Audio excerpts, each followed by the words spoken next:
So Chase Berglund definitely had the best game of his career, and he intercepted a ton. So he's one of the reasons why they won. So if he didn't play, they probably wouldn't have won. And Todd Marshall probably won't make the prelim because he got knocked out mid-game. He got all concussion. He got kneed in the back of the head mid-game. So it would be very unlikely that he plays in the prelim. Actually, no, he's probably ruled out, actually, yeah. Unless they make the grand final, he'll play.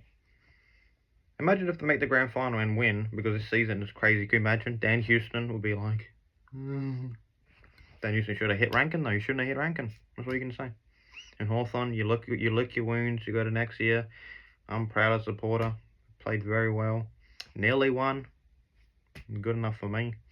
Them being Western Bulldogs was good enough for me. They haven't won a final in nearly 10 years. So it was amazing they beat Western Bulldogs. They were the underdogs. And they were favoured in this game. I do understand that because of Port Adelaide losing the week before. But it was an Adelaide Oval. And straight sets is not as common as people think. And I thought Hawthorn was weird, but I didn't have much confidence. But it is my team, so I had confidence they could win. But next year, hopefully they get better. And yeah. Hopefully we respond next year and become nearly top 4, maybe 5th you want to aim for, 5th, 4th, thing like that. But a double chance would help you a lot, you know? Yeah. Especially having like 2 games guaranteed at the MCG and not having to travel to probably a prelim would help Hawthorn a lot, you know? But if Hawthorn were top 4 and just say they finished 4th and they faced Sydney SCG, just so they lose next first week. The second week they'll be playing at the G, and whoever they face at the G, they'll probably be favourites, but they play pretty well at the G. Like if Hawthorn was playing Port Adelaide at the G, they probably would have won. But that's what happens when you don't finish top 4th, you know. Yeah. So they'll learn though, they'll learn. The Hock Bowl game style is very good, but when it's contained, it can hurt them. So they might. This is why they're getting Battle and Barras, because their back line isn't as tall as you need against the big forward. Like, yeah, whoever was on Georgiades, he cooked them, you know, and like, yeah, you need a bit, and maybe you need another tall forward, Mitchell Lewis. I think because if Deer's quiet and Chol's quiet, you need someone like Mitchell Lewis, another tall guy, you know, to like grab the marks. And it'd be very unlikely that 3 tall forwards are all quiet in one game, you know. So it's like Mitchell Lewis there would help playing, and Will Day too, obviously, but injuries happen, and yeah, hopefully everyone can be healthy next year. I know the fixture will be hard, but top 8 should be a minimum requirement with the talent they have.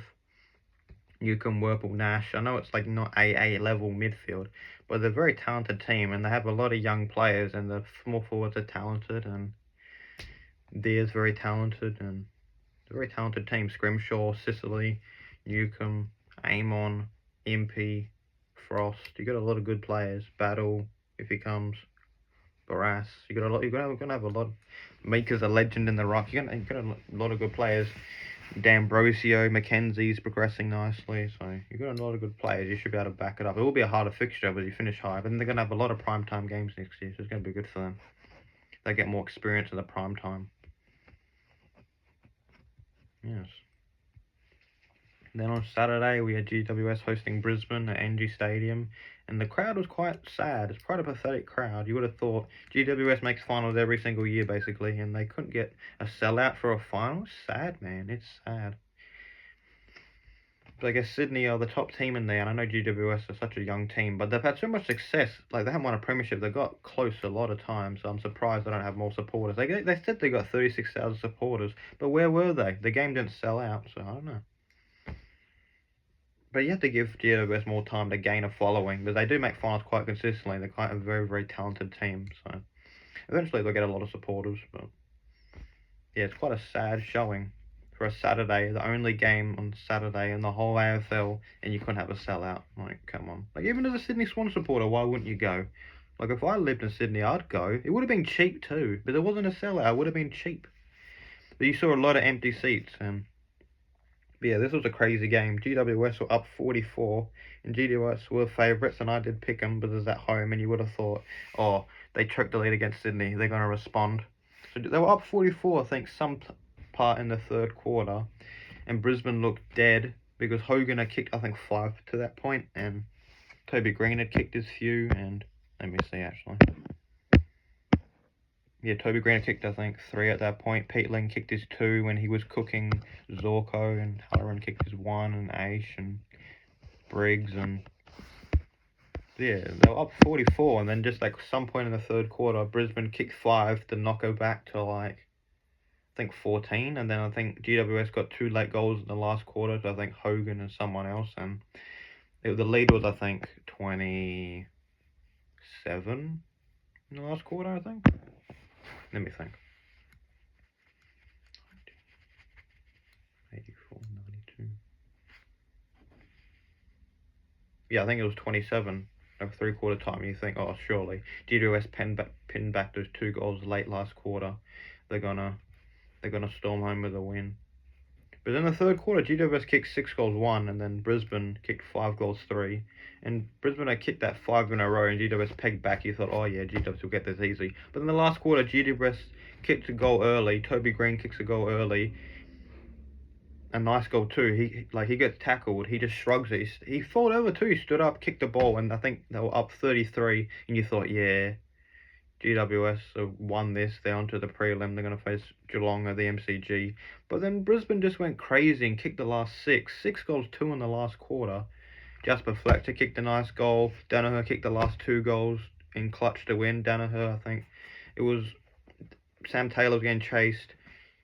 Danaher a little bit of push Taylor into the ball. The ball comes out, deliberate. And then he kicks it from the boundary. The goal was crazy from the boundary. Left footer on the boundary. Comes in. A minute later, 2 minutes later, he marks the ball on Sam Taylor, and then he kicks a drop punt like very close in, and he's usually known for spraying drop punts like that. But he kicks the goal, gets the lead, and then Brisbane play ultra defensive the last 2 minutes and they win. It was a crazy game. Like it's crazy. Like they kicked 6 that quarter. Like they kicked 11 after half time to GWS 7. So like 44 points down, man. GWS led like 90% of the game. It's crazy, man. Like, and Neil got tagged very well, but still, like, the other Ashcroft, McCluggage, Berry all stepped up in Neil's tagging absence, and they won the game. So not tagging Neil doesn't always work, you know. Like, because if you look at the stats, disposals are very similar, kicks very similar. Inside 50s, Brisbane has 7 more. Free kicks similar, hit outs. GWS won a lot. Because Briggs cooked McInerney, but in the clearances, Brisbane won, so the hitouts didn't mean nothing, really. And contested possession, same. Turnovers, same.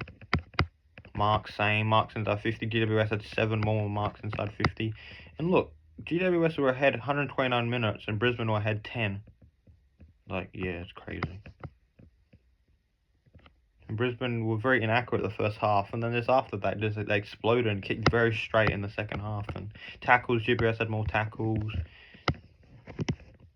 Yeah, crazy game. And like Tom Green was like one of the best players. He had 33 and a goal. He played very well, just like he did the first final. Yeah, Ashcroft, Berry, McCluggage, Dunkley all stood up, and they stood up when Neil got tagged in the midfield. And Archie played well. You know, he kicked 1 goal 3. He still played decently well with some nice efforts in the last quarter. And yeah, Ashcroft was very influential. Like he kicked 2 behinds, yeah, and he had 27, but yeah, he was very good. Like probably one of the best on the ground, easily. Him and Tom Green were very, and then like even Whitfield was quite a. Whitfield had 19, but he was tagged well. I can't remember who tagged him, but yeah, his influence was shunned. And like Cal Ward did 21, but he didn't kick a goal last week. I think he kicked 2, so he was quite unusual. Kelly and Callahan and Daniels were like quite to their standards, especially in the second half. They weren't as influential. And it's in the last quarter.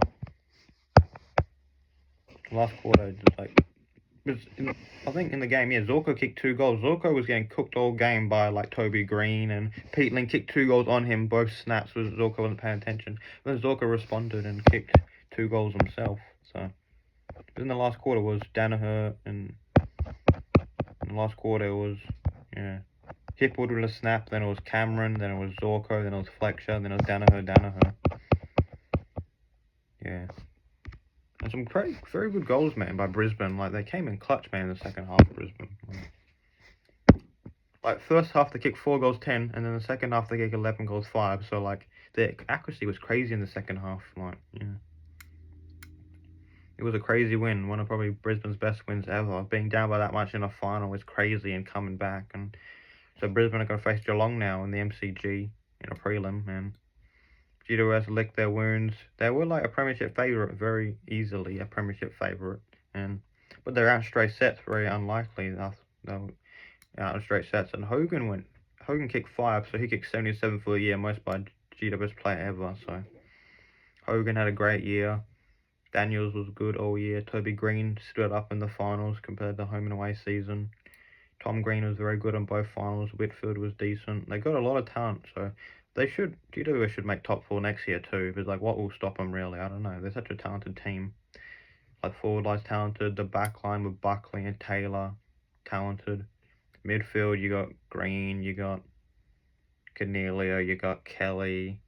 Very talented team. And Cornelio in this game got injured, and he got subbed out. Harris Andrews accidentally hit him in the head, so that obviously hurt GWS. But Callahan, he's a good player. Cadman, he's a good forward. Like, they got a lot of talent in GWS. So they should, like, Darcy Jones had a quieter game than usual. Loki Aisha's a good player. Callum Ward's a good player. Bedford's a good tagger. Pete Lind was good. Hogan's good. Himmelberg's a good defender. Briggs is a great ruckman. Perryman is a good utility, but he might leave. Iden's a good defender. Buckley's a good defender. So they got talent all across the team.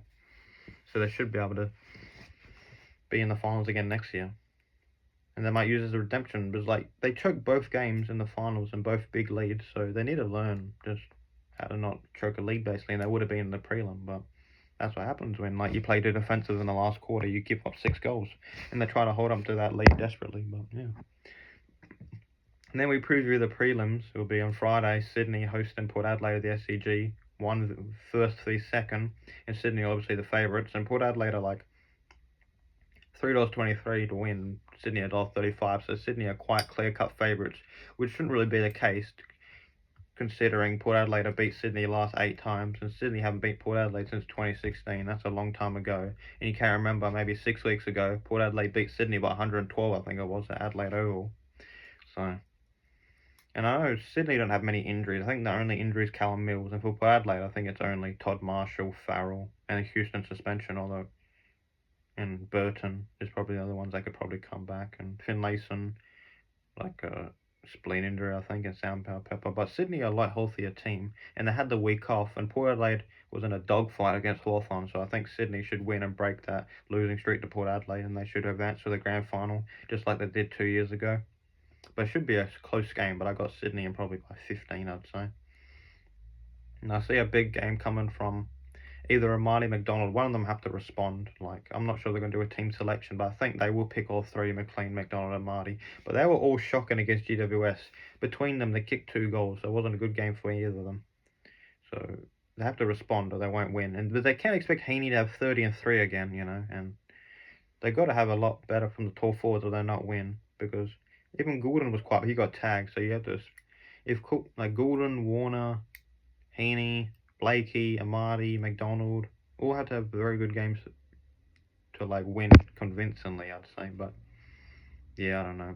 It's going to be very unlikely they'll beat Port Adelaide if, like, just like last time, Goulden's quiet and Amadi and McLean and McDonald all quiet. Because Port Adelaide's defence can be shaky, not against Hawthorn, but Sydney have such tall forwards, and I know Amadi's played horrible recently, but if he's on, he's on, He kicked 9 goals that one time against Adelaide, so I don't know. He just drops a lot. I don't know. McDonald, and they put him in defence sometimes. I don't know why. And McLean can be sometimes useless, but he can be a backup rock, and that's why they're playing. But you need more from the tall guys in Sydney. They won't win, but they should win. And I think one of the Sydney forwards should be able to respond and kick 3. Like, either McDonald or Murray should be able to kick 3, like, surely. If they get the right matchup, why not, Just kick straight. And it's at your home ground too, that helps, And I know that the game against GWS was home ground too, but GWS are a better team than Port Adelaide, in my opinion. But, yeah. Then we have Geelong hosting Brisbane at the MCG. We're spot in the grand final, and Geelong are obviously favourites, $1.73, and Brisbane $2.11. And I got Geelong winning this one, because Brisbane cannot beat the MCG curse. Like, they barely win the G ever. And plus Geelong had the week off, and Jeremy Cameron, who's going to stop him? Stengel, who's going to stop him? Mana can go crazy. Brad Close can go crazy. Max Holmes can go crazy. Dangerfield is a bull sometimes. Backline's solid. They got enough. Oliver Dempsey on the wing, so I can't see how Brisbane nullify all those guys. And Hipwood and Danaher can be quite inconsistent, so they've had like Danaher and Hipwood have had a lot of quiet games this year, and Cameron too. So depends on consistency, but Jeremy Cameron's a lot more consistent forward than Danaher, Hipwood, and Cameron. So I would trust Jeremy Cameron over those three guys. And Jeremy Cameron has the finals experience, because he's been in 2 grand finals, he's won one, and things like that. And he's always performed very well in finals, Jeremy Cameron.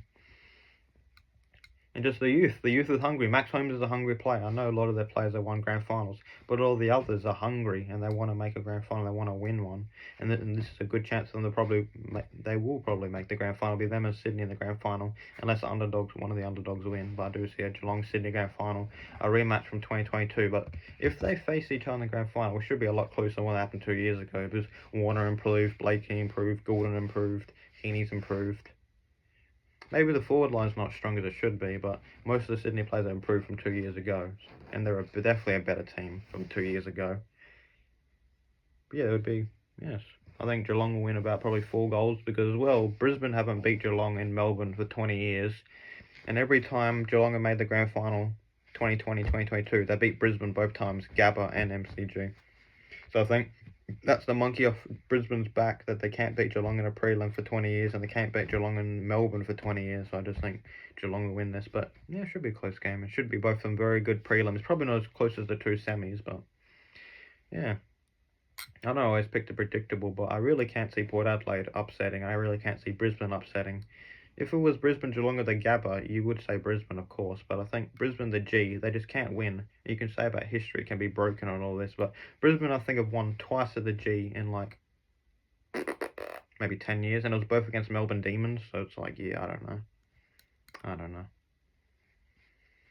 But if Brisbane did win and make it to the grand final, it'd be Brisbane versus a non-Melbourne team in the grand final, and that would help Brisbane quite a lot. So it's a good chance for Brisbane. And it would be 2 non-Victorian teams in the grand final, and a lot of people wouldn't like it, but I think it'd be good for the competition, especially like Brisbane Sydney would be a close game, Brisbane Port Adelaide would be a close game, Geelong Sydney would be a close game, you'd hope too. But yeah, that is my review. See ya.